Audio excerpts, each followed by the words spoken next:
Hello and welcome. Today we're getting practical about a hard truth from years of work in Australia.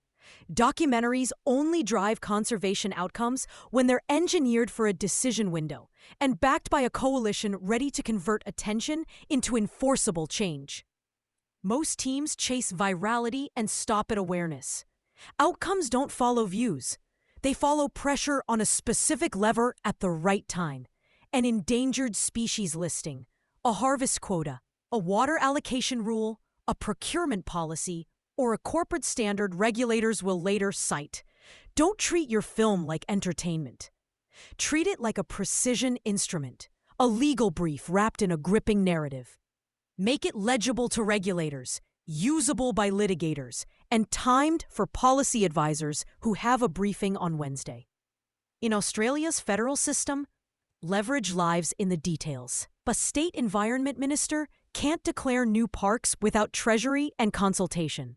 A federal minister can't override state water rights without constitutional grounds. Those constraints are the map. They show who holds the pen and when. Another trap, confusing moral outrage with institutional change. Outrage fades. Change sticks when the pathway is prepared in advance. Legal briefs ready to file. Model policy text drafted. A credible implementer lined up. Budget attached. When a journalist asks, "What will you do about this?" there must be an adoptable answer tomorrow, not a 24-hour slogan. On evidence, you'll rarely cleanly prove a single documentary caused a policy shift. That's normal. Effective impact relies on triangulation. Tracking policy timelines, regulator actions, corporate statements, media, and ecological indicators before and after release. Attribution is messy. Design for measurable steps anyway. You're not chasing credit. You're chasing outcomes. Here's a 5-part test refined from 2 decades of campaigns. If you can tick these boxes, you're not just telling a story. You're applying leverage. 1. Decision clarity. Name the who, what, and when in one sentence. Not fix river health, but NSW Minister for Water to mandate telemetry for large irrigators by Q4. Know their chief of staff and the legislative hook. Precision lets you deliver a tailored brief to a real human with a diary. 2. Evidence threshold. Your proof must be admissible and legible. Undercover footage with chain of custody, FOID documents, peer-reviewed science. These beat anonymous allegations. Before you shoot, talk to a regulatory lawyer about evidentiary standards. Design filming, notes, and data so a regulator can act without fear of collapse on review. 3. Feasible remedy. Exposing a problem isn't enough. Offer a ready-to-implement fix with costings, timelines, and, if relevant, case law. Partner with a policy institute or law school to draft model amendments and implementation frameworks. Factor in transition politics. If you critique forestry, include worker retraining and community investment.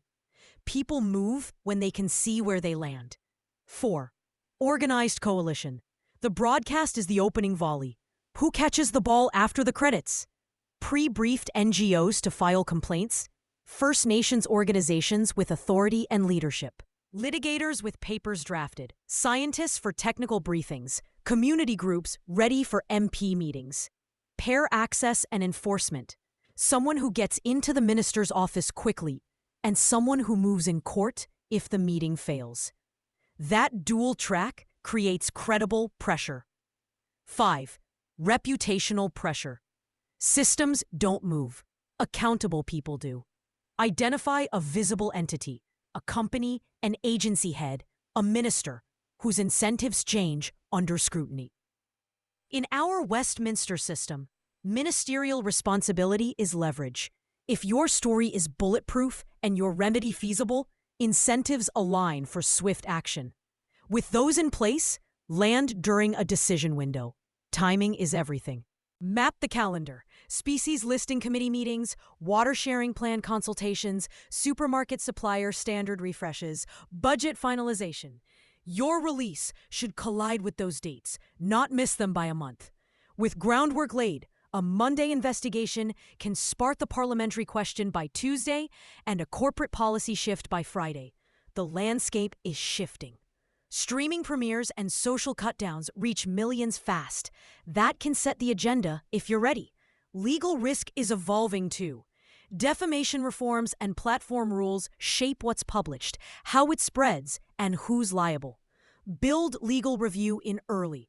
Get consents right, protect sources, and plan for takedown attempts or aggressive rebuttals. Don't be reckless. Be resilient. Here's a simple run-through I use with teams. Write the one-sentence decision target and test it with someone who's worked in government. If they can't see the administrative path, refine it. List evidence sources and run them past a lawyer before you shoot. Draft the remedy, cost it, and identify who implements it. Map the coalition and assign release week roles: complaints, briefings, media, monitoring, litigation. Pick the target for reputational pressure and prepare materials that name the accountable entity fairly and accurately with a clear right of reply. Schedule the release against the real decision window. Line up embargoed briefings with journalists, scientists, and MPs. Prepare follow-through, a tracker for promises, a mechanism to verify compliance, and a plan for second-wave coverage if progress stalls. A concrete example. Instead of a generic film about declining river health, imagine a documentary that shows verifiable non-compliance using meter data, ties it to specific sections of a water-sharing plan, names the enforcement gap, proposes an amendment requiring telemetry on large pumps with penalties aligned to extraction value. The coalition has the draft amendment ready. An NGO files complaints the day of broadcast. First Nations leaders speak to country impacts. Scientists hold a technical briefing. A litigant is prepared to seek an injunction if enforcement lags. The targets are the minister and the head of the enforcement agency. Within 72 hours, the story moves from outrage to a concrete policy and enforcement conversation. And because this is Australia, build respect and partnership with First Nations communities from the start. Co-design, not afterthought. Cultural authority, traditional owner leadership. And community benefit should be part of your remedy. That makes the pathway stronger and the outcome more durable. How do you measure success when attribution is messy? Set a ladder of outcomes before release.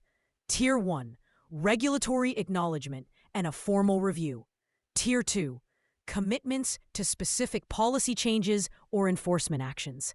Tier 3, adoption and implementation with timelines. Track media mentions, parliamentary questions, corporate announcements, and on-the-ground indicators like reduced clearing or improved water compliance. Celebrate steps, not just headlines. If you want more on behavior change, see Proven. Media and Storytelling Shift Public Behavior, Australia 2025. For translating narrative momentum into legislative traction, see Proven Pivot, Advocacy to Policy Action in Australia 2025. I'll flag both in the notes. Let's wrap with a mindset shift. Award-winning is nice. Law-changing is better. Build for action. Start with a crisp decision target. Gather evidence that survives scrutiny. Offer a remedy people can adopt. Pre-brief a coalition that catches the ball. Apply reputational pressure to a real, named decision-maker whose incentives change when the lights come on. Do that, and your film stops being just a story. It becomes a lever that moves the machinery of conservation in Australia, one decision window at a time. Thanks for listening. If this sparked ideas for your next project, now's the moment to put pen to paper and design for impact from day one.